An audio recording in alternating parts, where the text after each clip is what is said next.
Welcome back, everyone. Today we're diving into a really powerful chapter from Nietzsche's Thus Spoke Zarathustra called In the Happy Isles. This sounds fascinating. Nietzsche can be quite dense, so I'm excited to break this down for our listeners. Where does he start us off? He begins with a beautiful metaphor, saying, "The figs fall from the trees. They are good and sweet." He's telling us his ideas are ripe and ready. So it's like a harvest time for philosophy? He feels the world is ready to receive these new, mature doctrines he has been developing. Exactly. He describes it as autumn, with a clear sky and afternoon sun. It's a time of clarity and abundance, perfect for looking out at distant seas. And what do we see when we look out at those distant seas? I get the sense he's about to challenge a long-held belief. He is. He says people used to look at the vast unknown seas and say, God. But now he has taught us to say Superman instead. Okay, that's a huge shift. Can you clarify what he means by Superman? It's not a comic book character, I assume. Not at all. The Superman, or Übermensch, is a goal for humanity.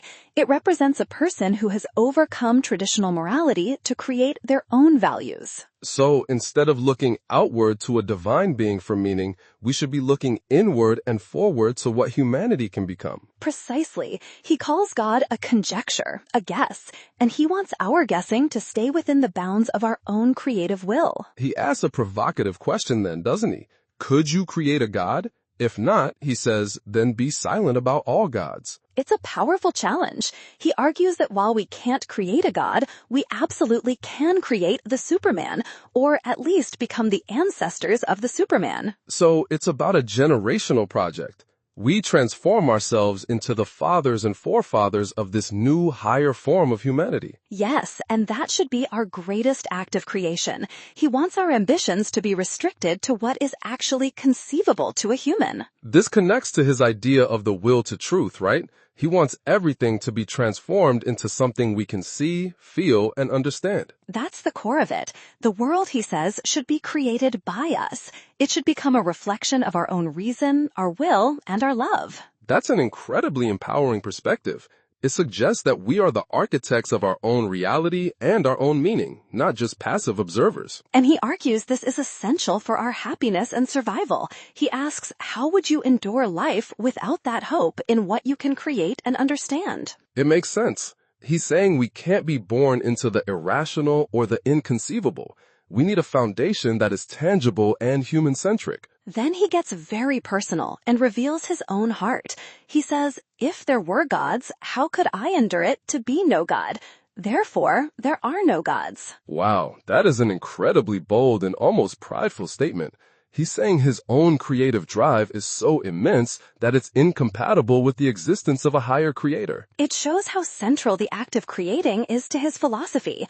The existence of gods would make his own purpose, his own will to create, totally meaningless. So for him, the very idea of God is a threat to human potential. He describes this conjecture about God as being incredibly bitter, doesn't he? He does. He asks, who could drink that bitterness without dying? He feels it would rob the creator of their faith in themselves and their ability to soar. He even calls the thought of God a reeling sickness, something that makes you dizzy and nauseous. Why such a strong physical reaction? Because the idea of a timeless, static, perfect God makes our world, the world of change, time, and decay, seem like a lie. It devalues everything we experience. I see. If there's an eternal, unmoved perfection out there, then our temporary, perishable lives lose their significance. That would indeed be a sickening thought. He calls that whole teaching about the one and the imperishable evil and misanthropic, meaning it's against humanity itself. He says poets lie when they praise it. So what should poets and philosophers be praising instead? If not the eternal, then what is the highest value for Zarathustra? They should be praising time and becoming, the process of change and transformation. He wants to find a justification and a beauty in all things being perishable. This really flips traditional religious and philosophical thinking on its head. He's finding the sacred in the temporary, not the eternal. And the way to do that, the great salvation from suffering, is through creating. Creation makes life's burdens lighter and gives suffering a purpose. But he also says that to be a creator, suffering is necessary. It seems like a paradox. You need pain to overcome pain. It's a necessary transformation. He says, much bitter dying must there be in your life, ye creators. You must be willing to let old parts of yourself die. He uses another powerful metaphor here, comparing the creator to a mother giving birth.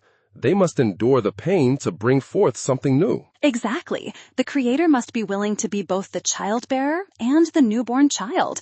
It's a cycle of death and rebirth within one's own soul. He mentions going through 100 souls and 100 cradles himself.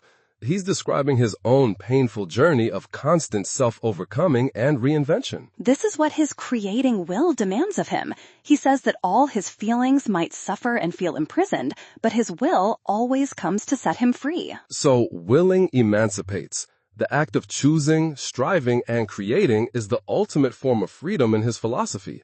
It's the engine of liberation. That's the true doctrine. He fears the great debility of no longer willing, no longer valuing, and no longer creating. That would be the true death for him. And this creative will is what ultimately pulls him away from the idea of God. Because, as he says, what would there be to create if there were gods? It would render humanity passive and purposeless. Instead, his fervent creative will always pushes him back toward man and toward his work. He ends with one final brilliant metaphor, doesn't he? The one about the hammer and the stone, which I think perfectly summarizes this entire idea. He does. He says that within every person, even in the hardest, ugliest stone, there slumbers an image, the image of his visions. So the potential for greatness, the Superman, is already inside us, but it's trapped within our current, unrefined state. It's not something from outside. Correct. And his hammer, his will, must rage ruthlessly against that prison. He has to break away the ugly fragments to reveal the beautiful form within. He's not worried about the pieces that fly off in the process. He is focused only on completing the work, on realizing that potential. Because the vision that guides him is the beauty of the Superman, which came to him like a shadow. It's his ultimate inspiration and goal. And with that vision in mind, he concludes by asking, of what account now are the gods to me?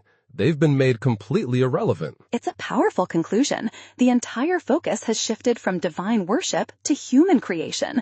The goal is no longer to please a god, but to sculpt ourselves. So, to sum it all up, Nietzsche, through Zarathustra, is calling us to abandon the limiting conjecture of God and embrace our own power to create meaning. Yes, to find value in our changing, temporary world, to endure suffering for the sake of creation, and to tirelessly work to realize the higher potential within us.